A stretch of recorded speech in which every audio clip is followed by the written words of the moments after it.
Vou pra cá, vou pôr aqui pra você. Se possível, se possível, diga agradecemos aqui.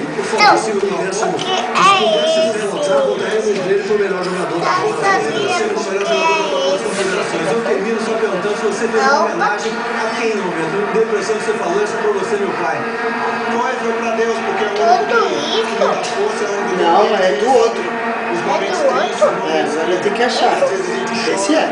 Dificuldade no quarto, sozinho, pelas notícias que não são bem-vindas, mas eu só tenho a agradecer a Deus e com certeza estou muito feliz de dar essa alegria, essa felicidade para todo o Brasil.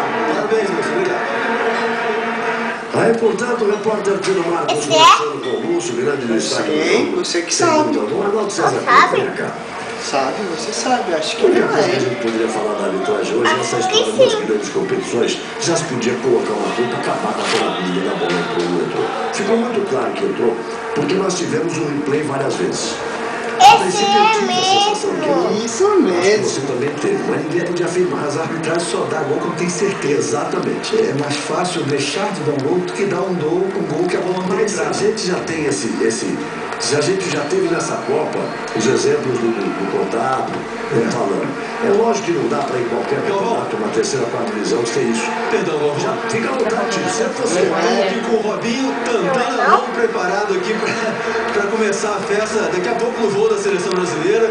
Mais uma virada espetacular, mais uma conquista memorável para a seleção. Esse jogo, essa virada, esse dia. Para mim significou tudo. Foi uma temporada bem difícil. Só Deus sabe o que eu passei durante toda essa temporada. E o primeiro tempo, sem dúvida, Falta foi muito triste o primeiro tempo. A gente voltou pro segundo tempo acreditando. E eu só tenho a agradecer pelo grupo. Todos têm tido. Olha aqui, ó. Olha aqui atrás. Léo, olha aqui, ó. Manda um beijo. Manda um beijo.